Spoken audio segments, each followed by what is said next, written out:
We have Shaheen Mistri, the CEO of Teach for India, whom I know has been very busy this morning in the Teach for All room already. Secondly, we have Aditya Natraj, founder and director of the Kaivalya Education Foundation. Thirdly, we have Shankar Marwala. No, we do not. Okay, I'm so sorry. Very, very sorry for this. I'm going to have to get at this. Thirdly, we have Bikkrama Singh of the Central Square Foundation. And fourthly, we have Kavita Sanghvi of MET Rishikul Vidyalaya. And I'm told that you're actually the ex-principal and not the current principal. So I've had my hands wrapped. And so the format of this session is that we're going to give each speaker 7 minutes to pronounce and posit on the state of education or public education in India in 2030. And then we're going to open up the floor to questions. So I wish you all a happy session. And I'm looking forward to hearing the lively discussion later. So first of all, shall we start? Kavita is going to start. Fantastic. Yeah, Okay. Teacher wishes to start first. So I'm going to just start with basically showing you 3 glasses. That is, I have my Kullad, I have my steel glass, and I have this glass. So the Kullad represents my rural India, and of the 1.3 billion population that we have, 70% of my population is out here. And of the 33 education boards that we have in India, most of the state boards are what these students attend. Then I have my small towns and my cities, and this represents my national boards, that is the Central Bureau of Secondary Education and the Indian Council of Secondary Education. And then last I have is my international education, and that is the International Baccalaureate and the Cambridge Assessment International Education. Now, India is a very diverse country, and as you know, the literacy rate is going from 74% to 82%, and we have a high GDP. So there's a huge thirst for quality education. So we have students going in from the state board to the national board, from the national board to the international board. So in 2007, IB only had 45 schools, but today it has 217 schools. Cambridge in 2007 had only 100 schools, and today it has more than 430 schools. So this trend tells us that a couple of years down the line, 2030, we're going to have a lot of international boards coming up in thousands. Okay? And that's something to be thinking about. Right? Recently, the Maharashtra state government thought about bringing up 100 international schools. And they're going to be having their own curriculum and their own assessment patterns. Now, if this goes successful, then a lot of other states are going to follow. So my concern is, we have 3 boards, and then in future, how are the policymakers going to address the concerns between the state boards, the national boards, and the international boards? How are they going to bring all of them at par to ensure there's quality education for all? Now just watch this. I'm pouring water in all of them. Now it's the same water which has gone in all the 3 cups. And this water is nothing but my content executors and content developers. Now this is basically my teacher training institutes. Now the teachers trained out here don't know whether they're going in for the state board, the national board, or the international board. So the first year as a principal, when teachers used to come to my school, I used to make sure that there was a lot of unlearning and a lot of relearning. And that is a cause of concern. As per RTE Act, Right to Education Act, out of the 20 lakh teachers, only 5 lakh teachers got trained. 15 lakh teachers are yet to be trained. And that's very much what the policymakers need to look into. Because the teachers have to make sure that they give the right curriculum to the students. Now, I've been a physics teacher for the past 17 years. So 10 years back, when students came to me, they wanted me to make the curriculum simple and make sure that they attempted the paper very well.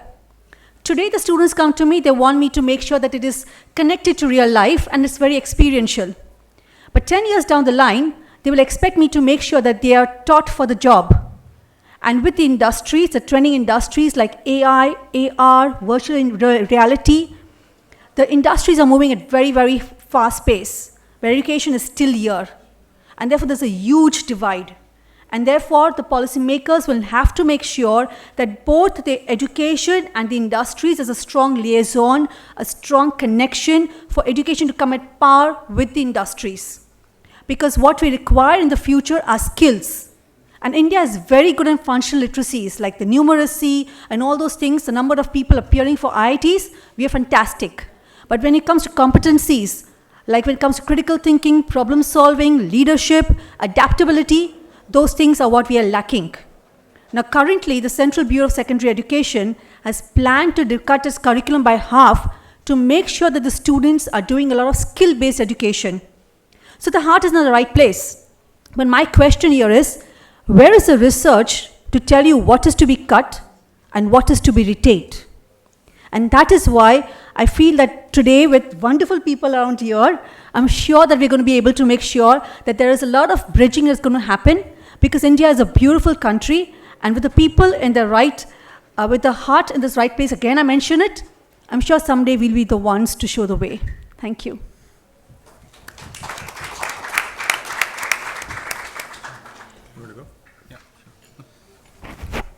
Thanks, Kavita, that was great. Just very quickly to set context on where I'm coming from, Central Square Foundation works on school education system reform in India through the tools of grant making, research, and government engagement. So, as we sort of, I wanted to just, before we dive in, just set the macro picture on why India matters. The population of India is 1.32 billion people. 54% of the population is under the age of 25. We are the largest school system in the world, 251 million children, 1.53 million schools. So as we sort of dive in now, and as I want to share with you what the school system, visualize with you what the school system can look like in 2030. I want to ground that in sharing with you an understanding of where the system is today. And I want to do that by going through with you the journey of a child through data, through our school system. So imagine you're a 3 to 4 year old in India today. There's about a 53% chance that you will be in an Anganwadi, which is India's official early childhood provision, which is more focused on health and nutrition, does a little bit of education. There's almost a 40% chance that you will be receiving no formal early childhood care up till the age of 6. Now imagine you're age 6. The same cohort is now age 6. Good news is everyone's in school. Universal enrollment. Everyone in India is in school at age 6. I don't know how you'll interpret this, but there's only a 56% chance that you will be in a public school. So large percent of children are already in the private sector. The bad news, really bad news, is that a lot of you are not school ready. So some research has been done that only 46% of children in class 1, 6 months into class 1, could not even recognize letters. So large percent of children enter grade 1, even 6 months into, can't even recognize letters. So they're not really school ready. Now imagine the same cohort, now you're age 8 or 9, you're in grade 3. I think this is where the actual, the big challenge in the ed system plays out. The learning gap emerges, and there's some data that's shown that there's only a 42% chance that these children now who are age 8 in class 3 will be able to recognize a class 1, will be able to read a class 1 text. Now this is, if you ask me honestly, India's ed story is played out at this time, because research has shown that by grade 3, if you're not functionally literate, anything that happens after this, you will not, the learning trajectory just flattens out, because instruction moves from more oral to written. Further, another aspect of inequality which people, is often not shared is, even within the public system, the performance of the 90th percentile child and the 10th percentile child is 2.5 standard deviations. So just to give that to you in perspective, that's the gap between the performance in the world's best school ed systems and the worst ed systems. So this is within the public system in India itself. Now the same cohort moves to middle school. Now they're in grade 6, they're grade 7, they're in grade 8. A lot of them are many grade levels behind. But because there's no external measurement, there are no external assessments, these children are progressing. Reality strikes actually when they hit secondary and higher secondary school, because that's when this is the first time they face external assessments. So we have what we call board exams at grade 10 and school leaving exams at grade 12. A lot of these exams are not great. They are rote based, but they're administered rigorously. So a lot of children actually they get a sort of a shock, and that they can't even sort of access that learning. So just to give you in terms of cohorts, by grade 9, only 2/3 of the cohort that started is in that class. By grade 11, 1/3 is there. So, I'm just net to share with you, there are gaps in many aspects of the Indian ed system. We believe that a lot of the gap is, a lot of the big challenge gets started in the early years. So from having heard that, I wanted to share with you some 4 or 5 big bang reforms that we believe are critical that India needs to work on leading up to 2030, and I'll categorize them around governance and quality. So on governance, the first big bang reform I think India needs to work on is really establishing rigorous sample-based assessments which can generate data on how is the system performing versus all these learning goals. So how many children are functionally literate by grade 3? And then holding the system accountable against that. Good news is India recently did its largest ever sample-based survey. It tested 2.2 million children across grades 3, 5, 8. We need to take forward these efforts and make some of this data more robust, and policymakers need to use it to hold the system accountable. So the central government in India is envisaging an outcome index where it will actually benchmark states against this data and even possibly link central funding to states based on improvement. So that's the first reform. Second reform is also linked to assessments, but of a different type.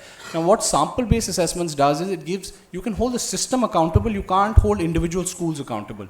Now, the only sort of third-party census assessments, like I shared with you, that happen in India are at grade 10 and grade 12. But unfortunately, 700,000 of India's 1.1 million public schools only go to grade 5. So all those schools have no third-party assessments. We don't know even if children learned how to read, write in those schools. So here, what we believe is that India needs to establish key stage exams earlier in the system. So something like grade 5, grade 8, grade 10, 12, and these need to, of course, be reformed. They shouldn't encourage rote learning. They should encourage conceptual understanding. But we need to generate this rigorous data. Third big bang reform we're recommending around governance is related to the private sector. So like I shared with you, already 43% of children go to private schools. We believe as income levels increase, this is only going to inch upwards. The government needs to ensure that all children are learning, whether in the public or in the private schools. So here the reform really is to establish a regulatory framework which can hold the private sector accountable to learning. And the way they can do that is through some of these key stage exams that are administered in both public and private schools. And the principles of regulation have to be that I'm going to hold you accountable to learning, but I'll give you complete autonomy in operations. So these are 3 big bang reforms on governance. The last 2 reforms around quality. On quality, the 2 things I would quickly share with you. The first reform is really around taking on this, in mission mode, this goal of making all our children functionally literate by the end of grade 3. We can even start setting up a national literacy mission to get this done. It's critical, and until we do this, Indian children are not going to move ahead. There's some global system researchers have shown that how a poor performing ed system becomes a middle performing ed system. You don't make your average children better, you take your tail and you pull them to the middle. And that's what we are recommending. On the second thing around quality is EdTech. We believe that EdTech in the near to middle term can be a game changer in India, especially from the perspective of both teachers as well as students. And just very quickly, so from teachers, we believe tech can democratize access to effective teacher instruction. From the perspective of students, there's a lot of heterogeneity in classrooms in India. There's data that over 80% of children in a grade 8 classroom are over 3 grade levels behind. No teacher, no superhuman efforts of a teacher can ever teach to a classroom like this. So tech can ensure that children receive personalized instruction that's suitable to their level and they can learn at their own pace. So I know I've sort of, shared a lot of different data and statistics. Happy to sort of brainstorm this in the Q&A. Thank you, Bikkrama. And so I think next we're going to go with Shaheen. Fantastic. Thank you. So I know Bikkrama well, so I knew he would share many ideas, so I decided that I would just share one. But it's an idea that keeps me awake at night, and I found that generally when I talk about this idea, people sort of nod politely and then they don't really believe it. So as I'm speaking, I just ask that you ask yourself one question through what I say, and that is like, is this actually possible? And so in India for many years, I've gone into classrooms and I've heard people just ask this question to kids: what do you want to be? doctor, engineer, banker, doctor, engineer, banker. And I've heard that a lot. What I haven't heard people ask is, kid, who do you want to be? Do you want to be kind? Do you want to be generous? Do you want to be positive? Do you want to be accepting? Do you want to be tolerant? That's not a question that we ask our kids a lot. And so what I'm thinking, for us to have a better 2030, we need to really repurpose education to be asking both of those questions and holding them equally. What do you want to do? How can you be prepared for really the job of your passion? But even more importantly, who do you want to be? What is the character that's going to define you and actually shape the world a little bit more? And so we look at this as sort of a revolution, and yet when you generally think of the word revolution, it for many of us doesn't connotate very positive things. But then if you look a little bit closer, you'll see a word hidden in the word revolution, and you'll see it backwards, and if you flip it, that word is actually love. What would it look like to actually change education through love? And what does that actually mean? That means if every child could learn through the education system to love themselves, if they could learn to love the other, and if they could learn to love the world, then perhaps we would really be aiming for a very different thing in our country.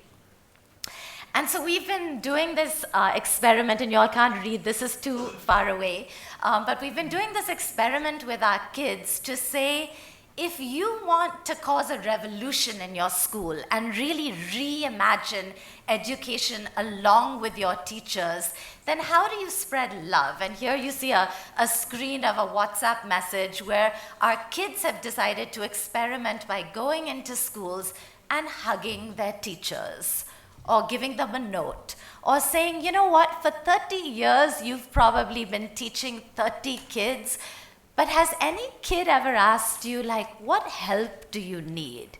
Can we actually break down people slowly through love? And so what are we actually saying that we will do through this, what we're calling a kids' education revolution? 5 things. 1, safe spaces for voice. Can we literally, like you see in this image, you see a Teach for India child sitting with a child from Armenia, sitting with an educator from the UK, just sitting together and talking about what needs to shift. And as I was looking out in the plenary session today across, I don't know how many, 3,000-4,000 of us, I was thinking, where are the kids? How would this conversation look fundamentally different if we had half of us in this room and in this conference were actually kids? So that's sort of the first idea. The second, and I love this image where you see an educator and a kid as a partner. What would classrooms look like if instead of a teacher feeling, I have the overwhelming responsibility for 30 kids in this class, or in some cases 100 kids or 150 kids, no, we're a community of learners responsible for each other. And what would that look like if we could actually deliver upon that? The third one, kids as change makers, not in the future, but today. What would that look like? And here you see our 9-year-olds in Chennai who decided that they wanted to create a sign language because they had a child in the class who was hearing impaired. Imagine the learning, the skills, the values, the competencies that they learned through that. Or these 2 little girls, girl on the right, father was murdered brutally, stands up with courage in front of so many of our other kids to say, you know what? I have to have the courage to still invest in my education.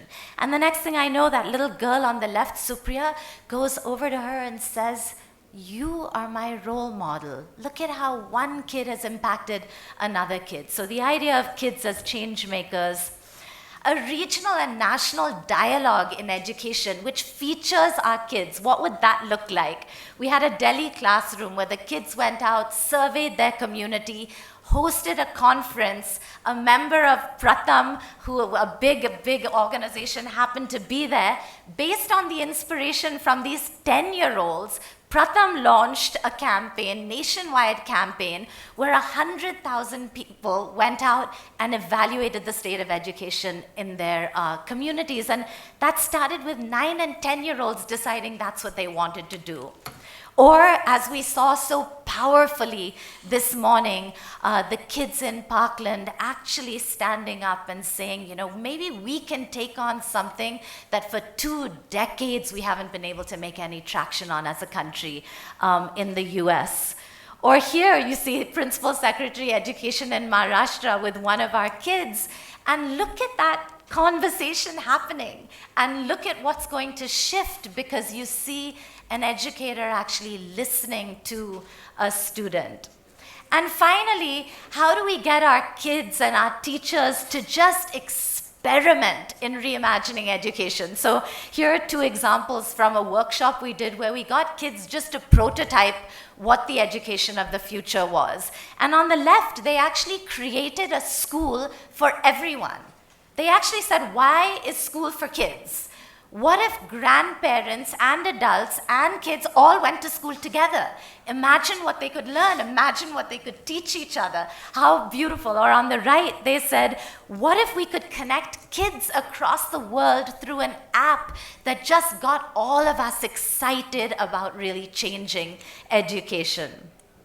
And so really, what is the big idea? The big idea is shared power and shared ownership.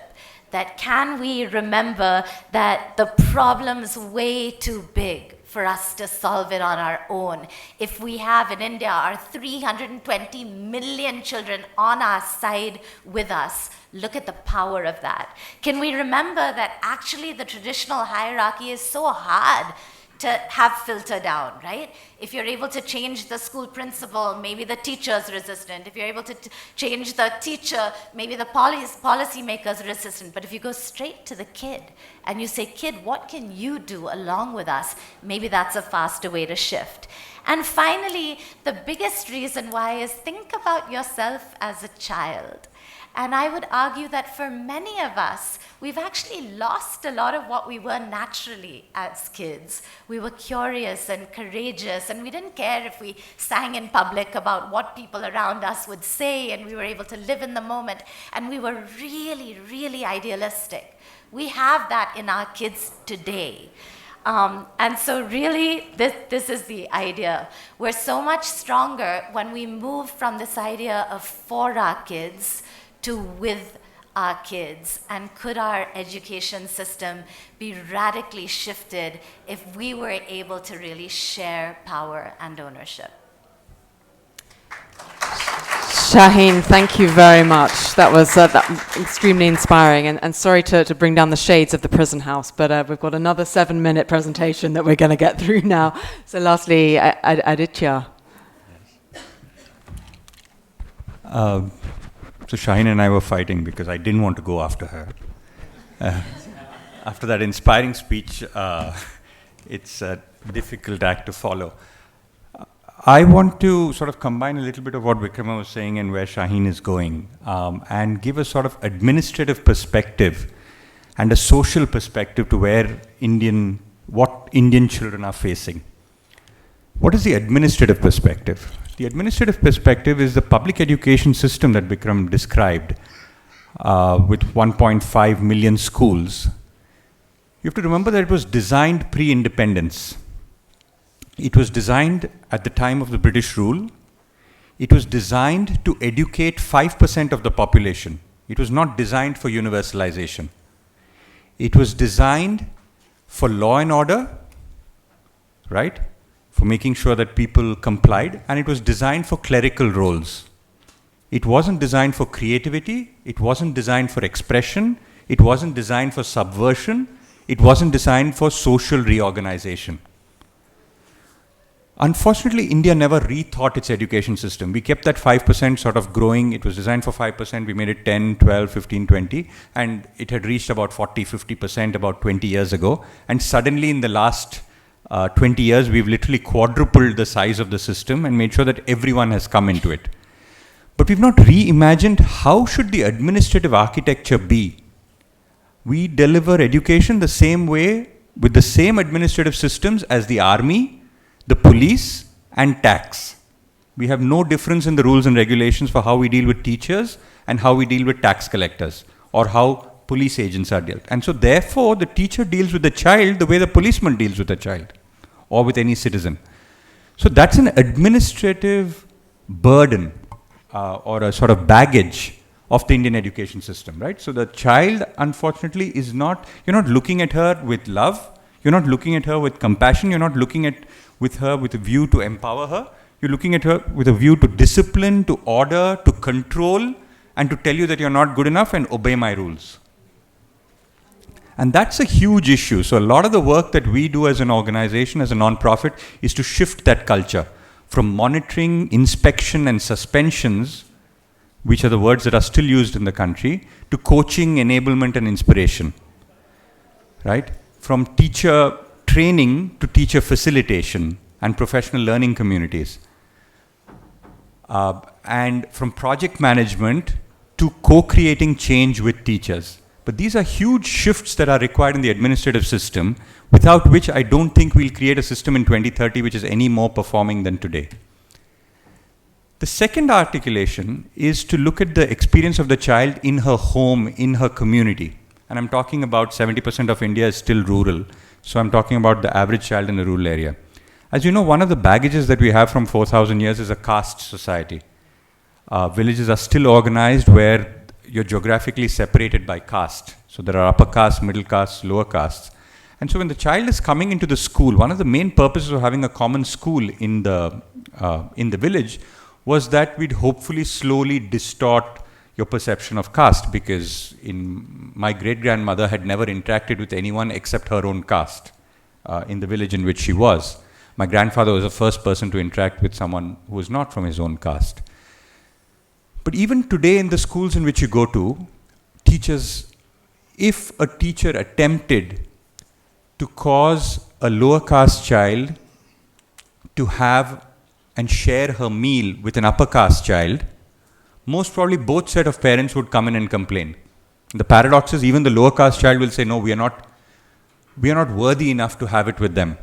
So please don't make that happen, right? And the upper caste will come and say, listen, I'll pull the child out. And like Bikkrama was saying, the 43% going to private education is largely any upper caste with a little economic thing is basically excluding herself, because there's a new way of excluding yourself from the lowest castes. So one of the districts in which I work, there are only 24% of children who are left in the public education system. 76 have gone to private.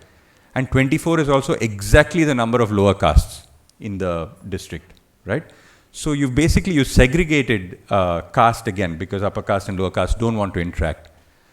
But if we don't distort the caste system, the gender system, and if we don't integrate India is one of the few we have more religions than any other country in the world. We have 300 languages. If we don't integrate language, caste, religion, and use schools as a way of inclusion, and we continue to ignore these in view of just teaching math, language, and science, we're going to have a society that just collapses at some point. So I think schools have two purposes. So I'm just saying, so from a social point of view, this integration and creating an inclusive society is an extremely important role of schools. So if you take the old administrative system, which is basically policing, and you take a social system, which is basically excluding, you have to remember that when you're teaching math and language, actually that's not what's happening. You're actually policing and excluding. There's very little math and language going on there. Because you try to get 5 children to work together on a project, you can't really, because I have to police you and I have to beat you. So I train school leaders in India, and when you ask, I've sat with school leaders, when you ask 30 school leaders, do you think it's okay to beat children? 15 out of 30 will vote, not only is it okay, that's the reason that that's not only okay, it's actually necessary, right? Which is absurd, you'd think about it. And when you ask them to reflect on their own childhood, they say, no, I was going Ori, and because my teacher beat me was why I came back on track. This is the mindset of a school leader. So to go from there to where we need to be, I think the main thing we focus on is what a bucket, so the administrative and the social system, I think to reform that, one of the most critical is social and emotional learning. We focus a lot on social and emotional learning, not just on math and language. What is social and emotional learning? It's a bunch of stuff, right? But broadly it breaks down, OECD describes it as 5 separate sort of sub-skills which then break down into 20 specific behaviors. So this includes self-awareness. Self-awareness is awareness of your emotions. We haven't even developed an emotional vocabulary as yet, right? So that's extremely critical. The self-efficacy of a girl child at the age of 10 to believe that so what if you're a girl, you're still entitled to an opinion. Is it useful to have math and language without believing that you're entitled to an opinion? For me, having an opinion is much more important than literacy or math. To be able to put it out there that I have an opinion and it's okay to have an opinion, it's okay to have it irrespective of my age, I'm entitled to it. So this is the whole self-awareness bit. Then there's the whole self-regulation bit. When there is conflict, how do I deal with it? When there is stress, how do I deal with it? Because it's a society in transition. We're moving from a patriarchal, hierarchical, top-down society to a society where, based on your point of view, not based on your age, not based on your relationship with authority. Now, at that time, the child is needing to negotiate. The photographs that Shaheen showed, that child has never heard. His father never negotiated with anyone. So he's only seen his father bow down in front of a government officer. He's the first one who's expressing himself. That is so critical, so critical for the child. So the whole self-regulation bit. Then the social awareness and empathy, right? Not only am I this thing, so exactly Shaheen stole my thunder, which is not only about your own awareness, but awareness of people around you and what emotions they are going through. What level of care and generosity are you able to show to people around you? That's very critical. What level of respect are you able to give to opinions outside of your own? Because there are going to be, these are different castes and different religions coming together to the same school. So what level of that are you able to do, right? And then finally, collaboration and teamwork. Ultimately, all our exams are one-on-one exams.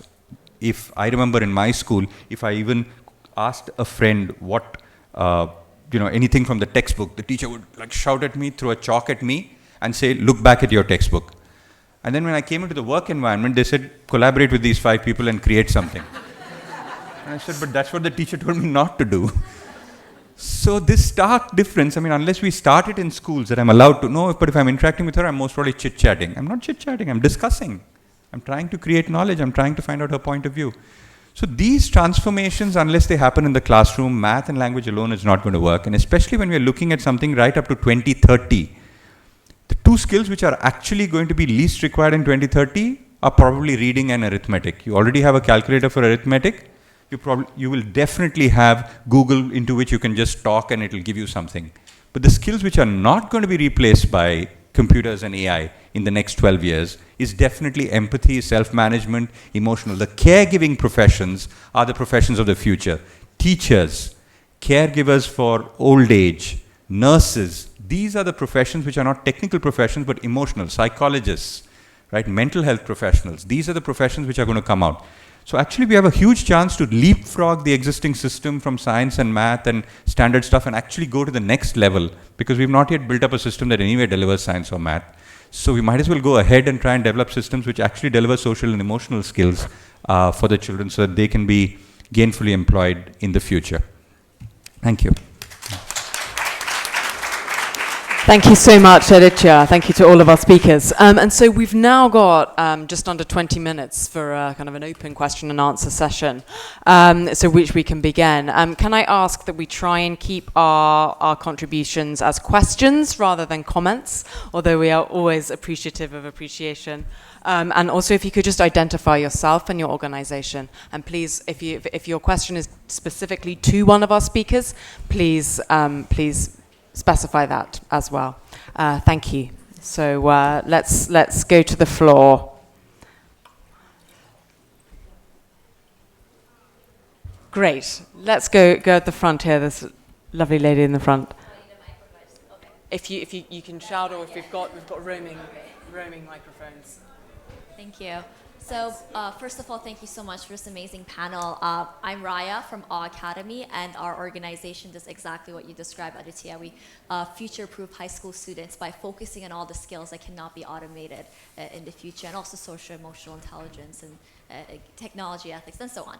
And we also offer cutting-edge professional development training for educators. And one of the questions I had for you and the rest of the panel was, you talked about those teachers that are so traditional and so old-fashioned in their thinking.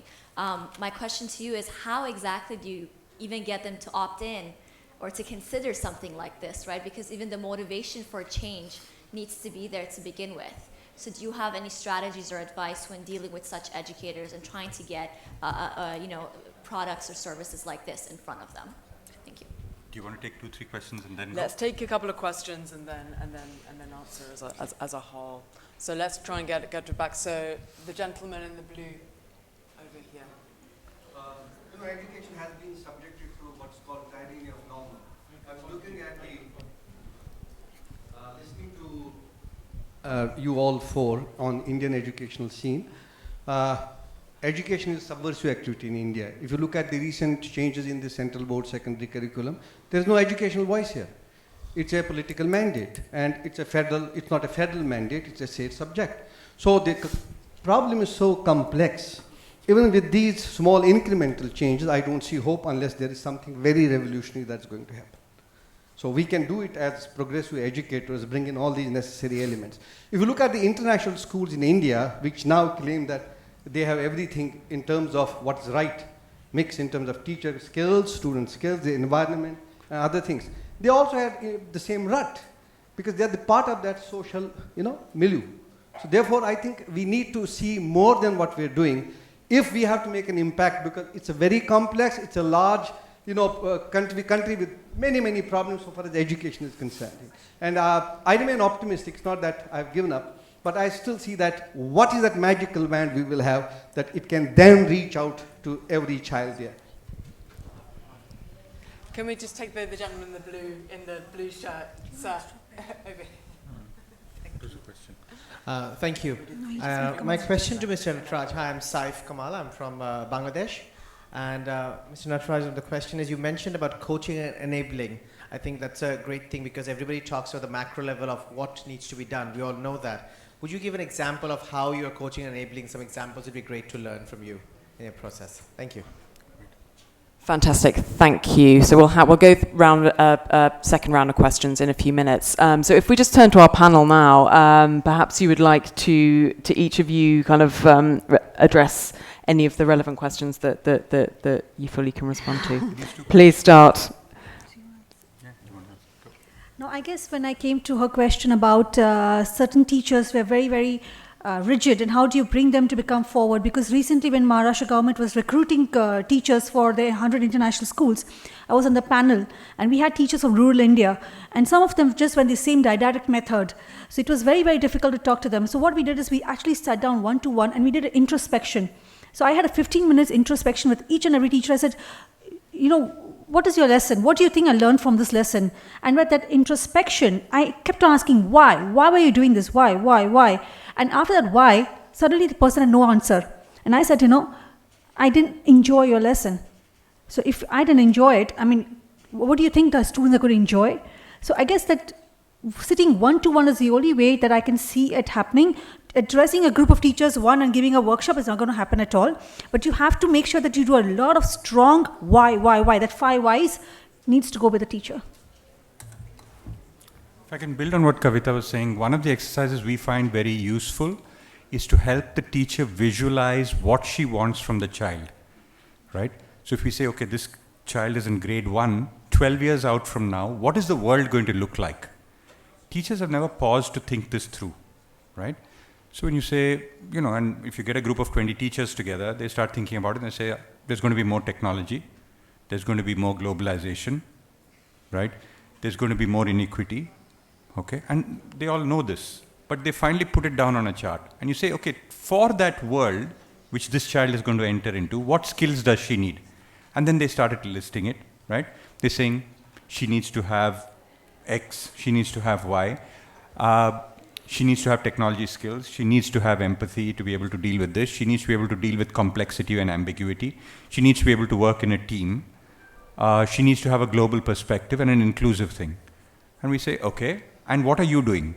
And then there's a silence in the room. We are making sure she succeeds in this system. But this system is not going to be applicable. And at that, I've done it with padres, I've done it, who run schools, I've done it with multiple groups, but just helping them just reflect on what is the world that these children are going to enter, what are you doing which is relating to that, I found that it just opens them up. And they know the answers. I think teachers are bored of someone else telling them the answers. They know the answers, they just don't have spaces to reflect and therefore change practice. Bikkrama, Shaheen? Maybe I'll take the magic wand question. I actually don't think there's a magic wand. I think the approach that our organization, Teach for India, is taking is that what we really believe in is that if you get really driven, passionate people and you get enough of them, change starts to happen. They all need to be at multiple levels of the system doing different things and really innovating and experimenting. But I think one big gap that we saw in the country was just the number of people who were bright and passionate and were choosing to be in the education sector above other things as a career. So that's the piece that we're putting a lot of bets on, to say if we can really build out a movement of not just adults but students as well that are driven and want to change, and if that movement becomes big enough and each individual really focuses on individual excellence but also the ability to work collectively, that change will really start to happen. Great, thank you. Right, so our second round. Question from Saif about coaching and enabling, if you don't Yes, mind. indeed, of course, of course. So, really interesting question. I do this for a living. So, how do you move someone who monitors, inspects, and suspends to coaching and enabling? And I presume Bangladesh is like us, not different. You feel proud when you suspend a teacher and come back. So, the good thing is, again, it's the same reflection process. You say, okay, you suspended the teacher. What benefit to society? What benefit to the job? But I told him 3 times. Did that work? No, you didn't. But I have the power. Yeah, but what is your final purpose? The final purpose is that children have to grow. Okay, is that purpose served? No. How is that purpose ever going to be served? Only if this teacher recognizes that it is her purpose as well, right? How are you going to help her recognize that it is her purpose? By suspending her or by helping her reflect? So your only choice is to help her reflect. So we do a lot of sessions on how do you do active listening, how do you do open-ended questioning, how do you do non-violent communication, how do you do appreciative inquiry to help the teacher discover what she wants to become. And we believe that's a fundamental set of skills that don't even exist in our society. And on top of that, then you build coaching and enablement skills. But that's a whole set of sub-skills that you need to build before you can transform that. So it is a 3.5-4 year process for that. Okay, brilliant, thank you. So we've got the first question here. It's always nice when I've got the microphone. The one thing is, it's probably worldwide, is a lot of curriculums are still based back in the 1960s. But one of the things I'm really impressed with India is India's actually made the big push to actually go to that next step. But what is really difficult is it's so much change, because if you look back at the 1960s and we look at the stats, how many kids did go to school?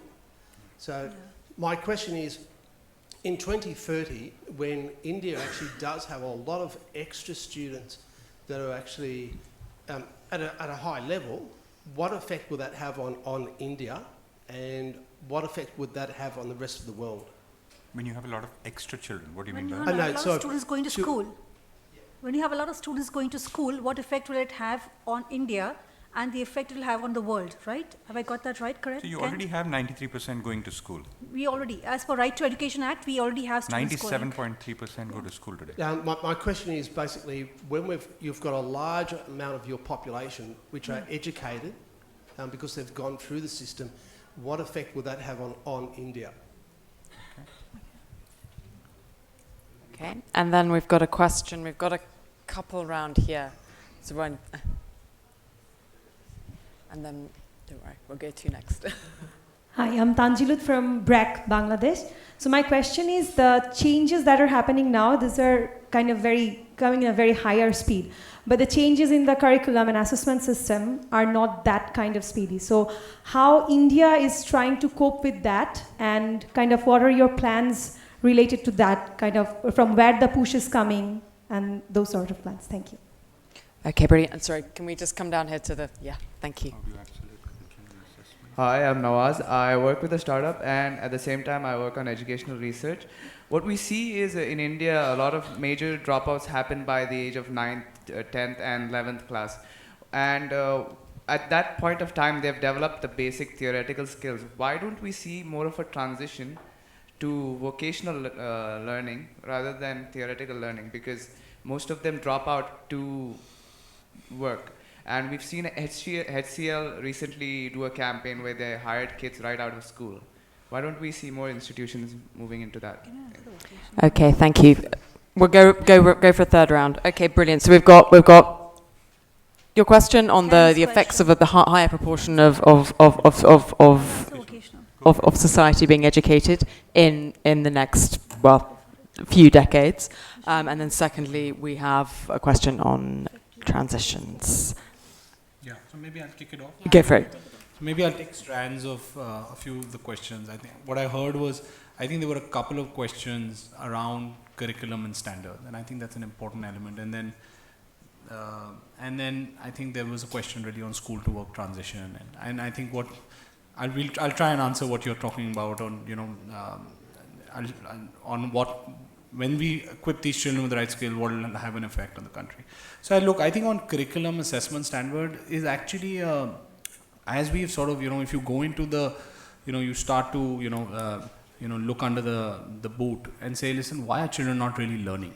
And I think, and we are now investing in research to ground this, but, if you see a grade 1 book in India, I showed you the data. Children have not got early childhood care. They suddenly receive this book that's been designed by our curriculum authority that is based in Delhi, that builds curriculum for all schools in the country, public and private. It's not appropriate for the context in which these children are. They can't read that book. Because I was a Teach for India fellow, I entered Ed Reform through this Teach for India fellowship, and I taught a grade 2 and grade 3 classroom. I didn't open the book till I was in, for both those years, because those children can't read, they can't recognize letters. So now, ultimately, this is standards, this is curriculum. What is the point of having books that lay out expectations of children which teachers can't deliver? Now, I've read about in the US, when eventually they moved to a mass public ed system, they dumbed down the standards at the beginning. Because it was originally a system built for an elite, but when they realized it's moving to universal education, you change the standards, you change the trajectory. So I think, standards reform, what are the other things on standards reform?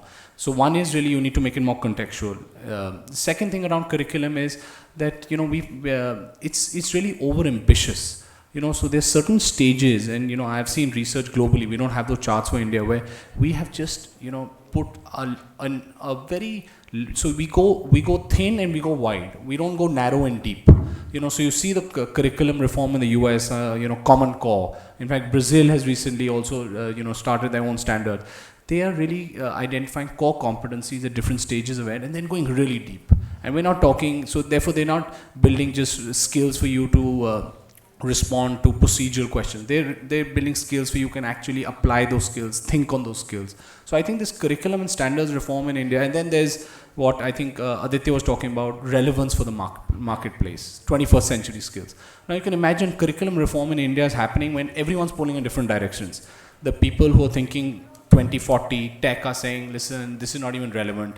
We are pushing, you need to sort of lower the trajectory.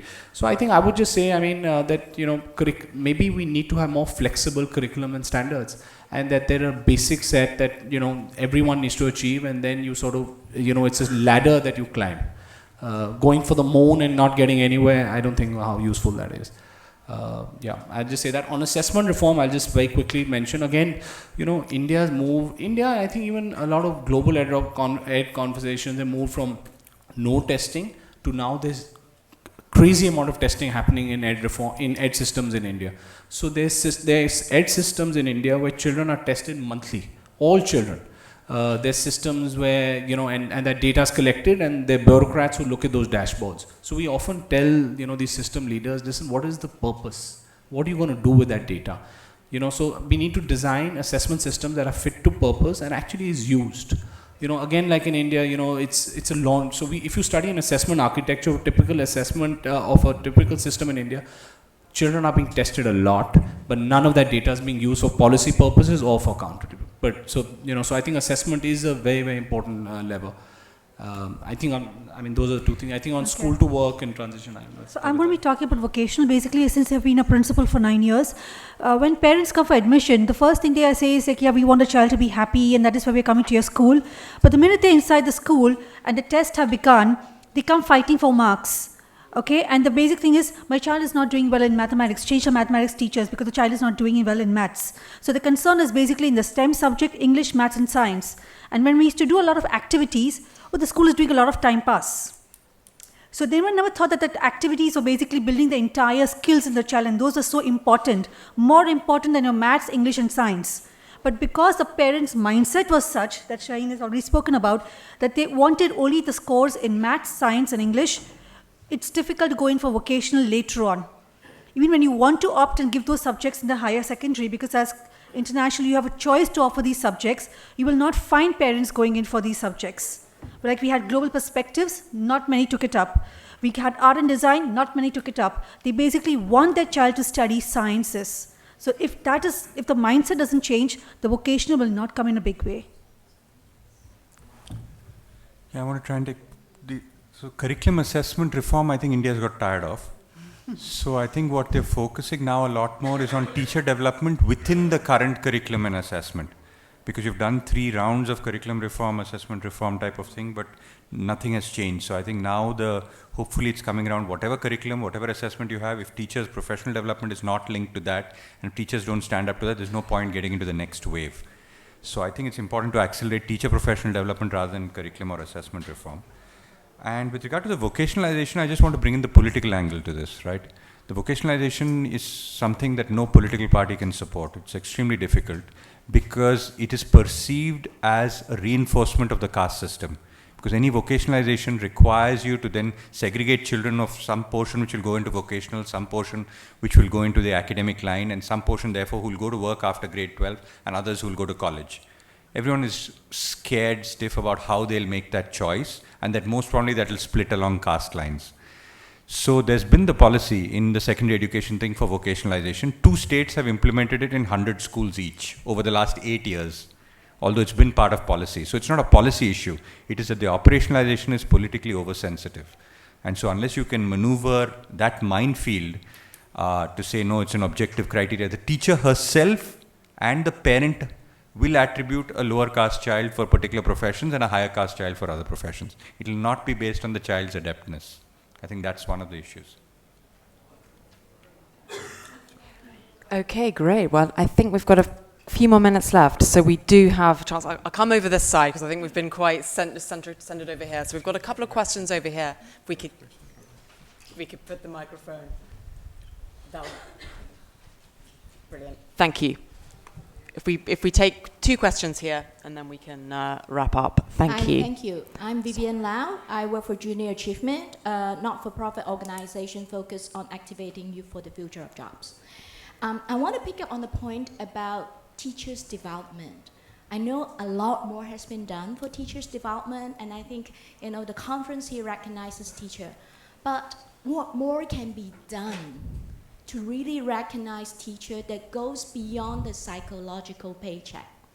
It's not just the warm feeling that they have really invested for the future of a country or the world.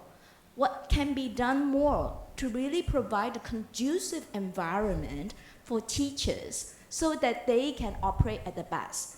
And at a very basic level, what can we do about the pay of teachers? Could you just pass the microphone? Okay, back. Brilliant. Thank you very much for this very enlightening session.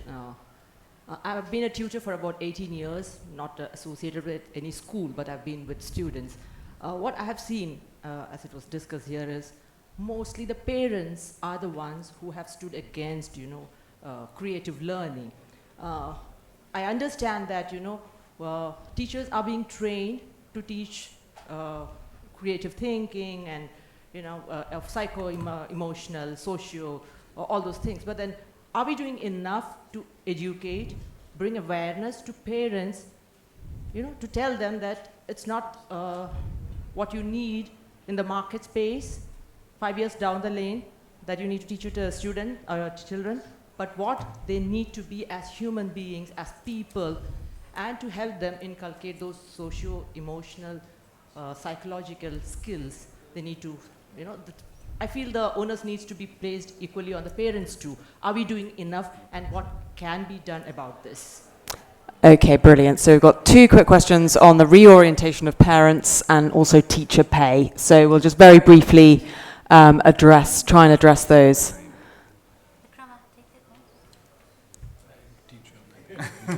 Shaheen, does nobody? I think the parent one is absolutely right. I think the level of investment required for parent re-education is probably as much as teacher development. Yes. And if we don't do that, we have to recognize that we are jumping. Most countries have 3 generations of literates and then asked for higher order thinking skills. We are trying to go from 0 to higher order thinking. From 0, I mean, this is the first or first and a half.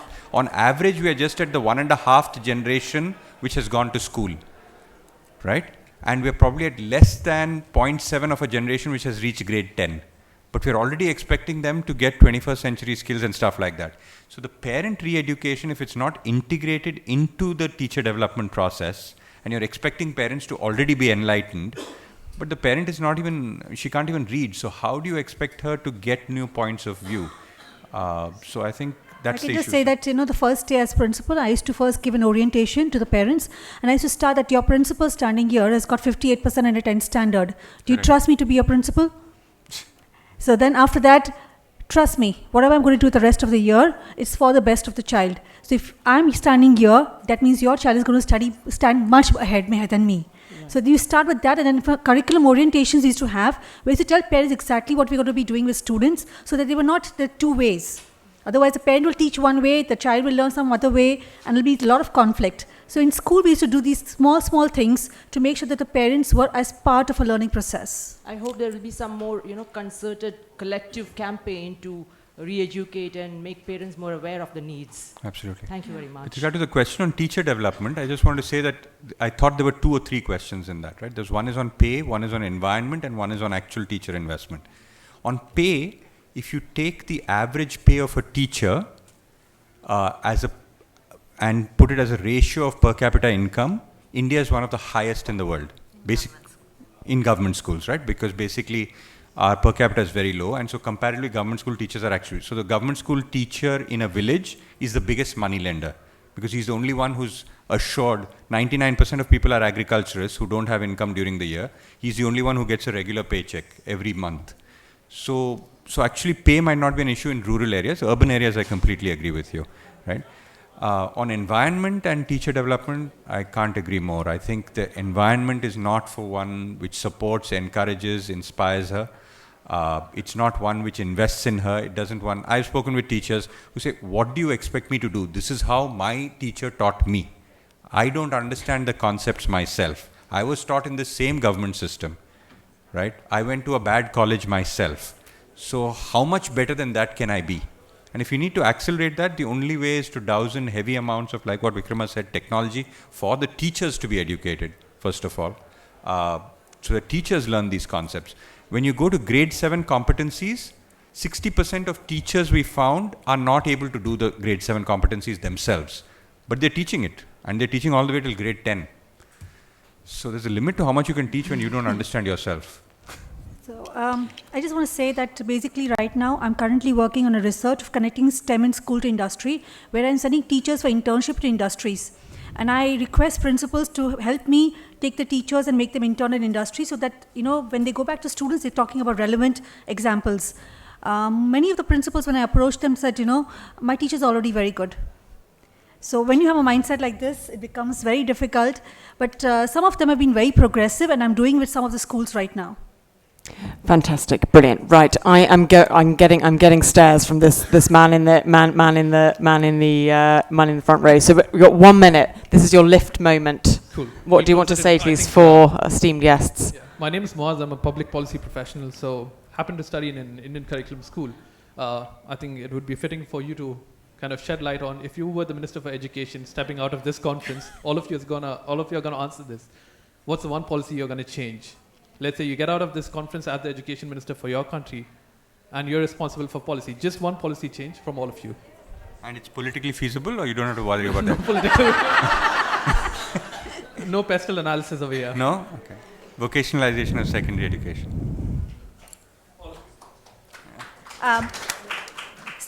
Building STEMs in education. I think some policy that ensures we just get the best people into teaching. I'm going to say one of the 5 I said. I'll say key stage exams, grade 3, 5, 8, across public and private schools that don't test curriculum knowledge, that test achievement of some basic competencies. Robust data that I can have. Excellent. Right, guys, thank you so much, and thank you all for your time. Enjoy your next session.